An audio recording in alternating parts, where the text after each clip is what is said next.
Il y a des gens bien-aimés qui ont un problème sérieux. Alléluia. Ils ont un problème avec leur zizi. Alléluia. Ils ne peuvent pas rester tranquilles. Toutes les filles qu'ils voient, ils veulent tirer sur les filles. Alléluia. Écoute-moi bien ce matin. Ton Dieu te dit, parce qu'il est saint, tu dois être saint. Alléluia. Amen. Ton Dieu te dit, parce que c'est lui qui t'a créé, tu dois être saint. Tu dois avoir une vie pieuse. Tu dois avoir une vie qui lui ressemble. Parce que celui qui t'a créé, tu dois avoir, bien aimé, la sagesse du langage. Parce que c'est lui qui t'a créé, bien aimé, tu dois avoir de la douceur et de l'amour, bien aimé, dans le langage. Il y a des gens, bien aimés, que nous avons vus ici, très violents dans la parole, très agressifs dans la parole. Mais pourquoi toutes ces choses? Pour aller où? Pour aller dans quel royaume? Dans le royaume de l'enfer. Là où brûle le feu éternellement. Là où le ver ne meurt point. Bien-aimé, ton Dieu t'appelle ce matin.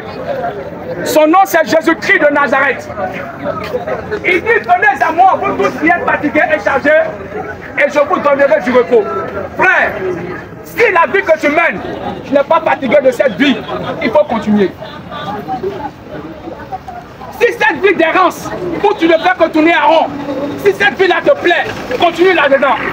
Mais si cette vie-là ne te plaît pas, bien aimé, je te propose Jésus-Christ. Viens expérimenter Jésus.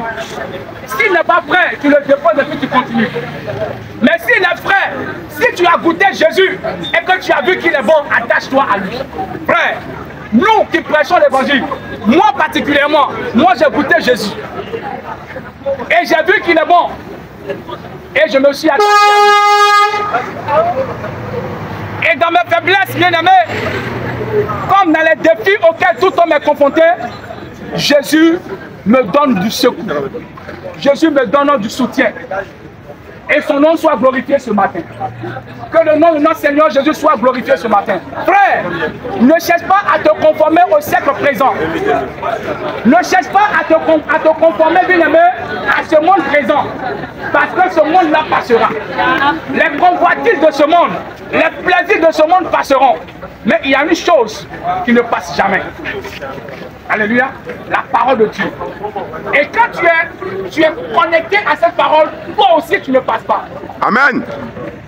Quand tu es connecté à cette parole, quand tu fais fusion avec cette parole bien-aimée, tu ne passes pas.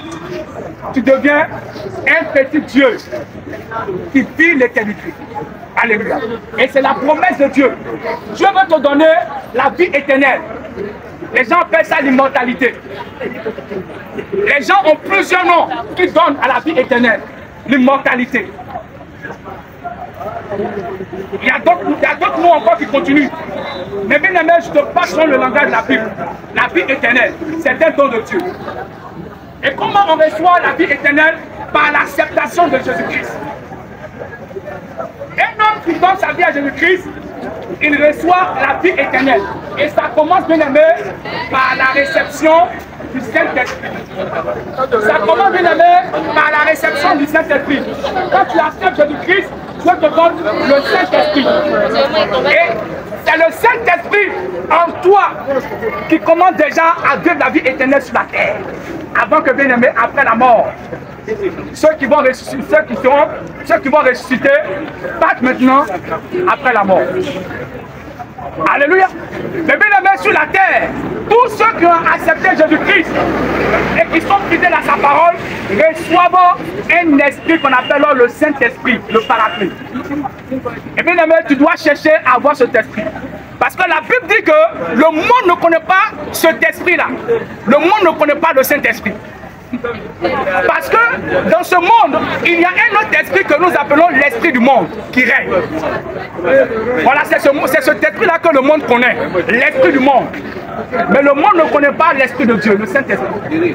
Il n'y a que ceux qui reçoivent Jésus-Christ, bien aimé, qui ont le privilège et le droit légal, bien aimé, de recevoir l'esprit de Dieu. Alors, bien aimé, lorsque tu reçois l'esprit de Dieu, tu es contrôlé par l'esprit de Dieu. Tu es guidé par l'esprit de Dieu. Mais quand, bien aimé, tu as l'esprit du monde. L'esprit du monde va te faire quoi? Il va te pousser au péché. Alléluia. L'esprit du monde va te pousser au mal. L'esprit du monde, bien-aimé, va te pousser à la fornication. L'esprit du monde va te pousser à l'adultère. L'esprit du monde va te pousser au péché. Alléluia. Un homme ne peut donner que ce qu'il a reçu. Alléluia. Donc, toi qui es dans ce lieu, qui n'as pas encore Jésus-Christ, je suis en train de te prophétiser que tu as un esprit du monde qui t'influence. Et tant que cette influence n'est pas brisée sur ta vie, bien-aimée, tu vas commettre des dégâts. Alléluia. Tu vas commettre des dégâts, non seulement devant les hommes, mais devant Dieu. Et ta ruine sera grande. Ta ruine sera grande, bien-aimé. Si tu laisses ta vie être contrôlée par l'esprit de ce monde, bien-aimé, ta ruine sera grande. C'est pour cela que le Seigneur nous envoie ici pour faire comprendre qu'il existe un esprit dans ce monde qu'on appelle l'esprit du monde qui influence les hommes et les femmes. Et par conséquent, Dieu nous propose de recevoir son esprit par l'acceptation de Jésus-Christ. Car la Bible déclare que tous ceux qui ont cru en elle, elle leur a donné le pouvoir de devenir enfants de Dieu. Tous ceux qui croient en sa parole, en la parole de Jésus, tous ceux qui croient en Jésus-Christ sont d'office des enfants de Dieu. Et c'est eux, bien-aimés, qui ont le privilège et le droit de recevoir le Saint-Esprit. L'Esprit de Dieu, l'Esprit que Daniel a reçu lorsqu'il était à Babylone. La Bible déclare que parce qu'il avait le Saint-Esprit en lui, il était 10 fois plus sage que les sorciers, les charlatans, les tradis praticiens de Babylone. Daniel était 10 fois plus sage qu'eux. Mais celui qui a l'Esprit de Dieu, l'Esprit de Jésus-Christ, que nous appelons le Paraclet, le Saint-Esprit, reçoit la sagesse de Dieu. Et la sagesse de Dieu est 10 fois supérieure à la sagesse de ce monde. C'est pourquoi, frère, quel que soit le domaine d'activité que tu exerces, il faut donner ta vie à Jésus-Christ pour recevoir l'Esprit de Dieu, qui est aussi l'Esprit de sagesse. Alléluia. Amen. Parce que le monde entier, bien-aimé, le monde entier est contrôlé par le prince de ce monde. Le monde entier gît sous la puissance du malin. Le monde entier gît sous la puissance du malin. C'est pour cela que les hommes aiment le péché. Les hommes n'aiment plus Dieu. Parce que l'esprit qui les influence, c'est l'esprit du malin, l'esprit du diable, l'esprit du monde. Donc c'est tout à fait logique pour eux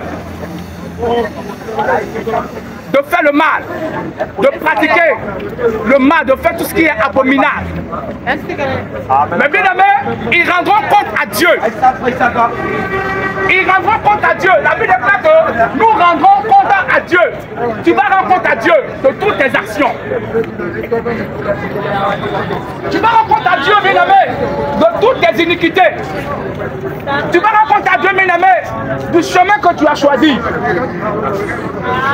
Cela que, bien aimé, tu es un homme averti ce matin. Parce que lorsque la parole de Dieu vient, elle vient pour avertir les hommes. Elle vient pour sensibiliser les hommes à un changement de comportement. Frère, la société ne donne pas ses cours. La société, bien aimée, est limitée. La société ne peut pas te transformer. Les grandes institutions que les hommes ont créées n'ont pas transformé la vie des grands bandits, des voleurs. Mais il y a une chose, bien aimé, qui a transformé la vie des grands bandits, des coupeurs de route, des hommes immondes. C'est la parole de Dieu. Amen. C'est Jésus-Christ qui fait cela. Alléluia. C'est Jésus qui transforme les vies. Et Jésus veut transformer ta vie, mon frère. Jésus veut transformer ta vie. Ta vie qui est délabrée, ta vie qui est embourbée, bien-aimé, Jésus-Christ veut restaurer ta vie. Alors donne-lui ton cœur ce matin. Donne ton cœur à Jésus-Christ. Sois, bien-aimé, du maraboutage. Tu challenges. Tu es un champion là-dedans. Il faut sortir de ces choses.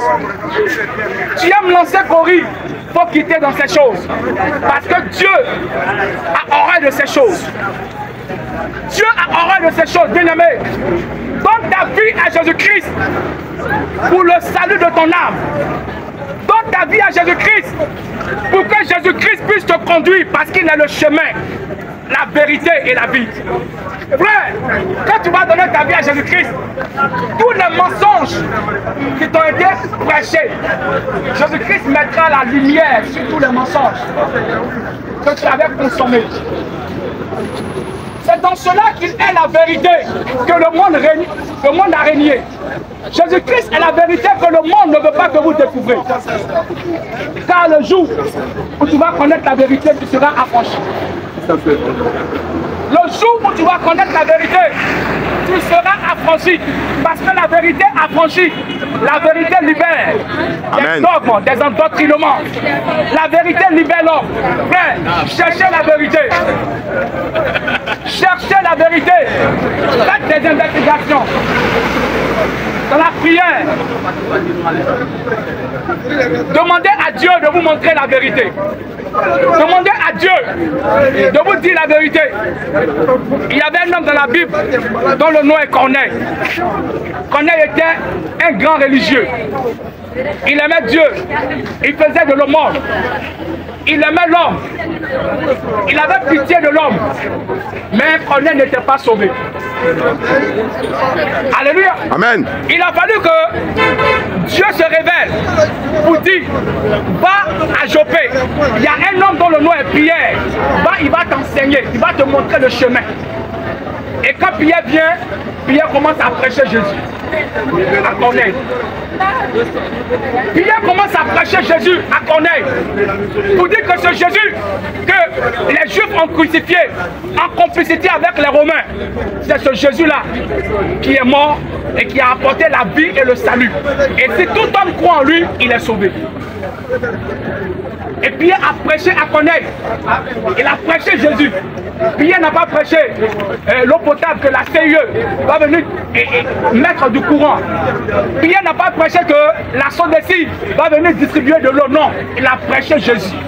Frère, si ton adoration, si ce que tu adores n'est pas Dieu et Jésus-Christ, frère, il n'y aura pas de salut pour toi. Si ce que vous adorez, si ce en quoi vous croyez n'est pas Dieu qui a créé le ciel et la terre, mais Jésus-Christ, votre adoration est vaine et inutile. Car bien aimé, la Bible déclare que Dieu a tant aimé le monde et il a envoyé son fils Jésus-Christ.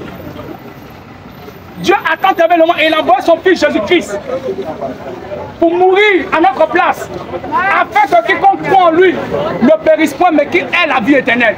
Si, bien aimé, ce que vous adorez, si ce en quoi vous croyez ne tourne pas autour de Dieu, autour de Jésus-Christ, vous n'aurez pas de salut. Je vous dis la vérité. Vous n'aurez pas le salut. Jésus-Christ est la porte du salut, bien-aimé. Tu dois croire en Jésus-Christ, lui donner ton cœur, pour que lui, il t'envoie le Saint-Esprit.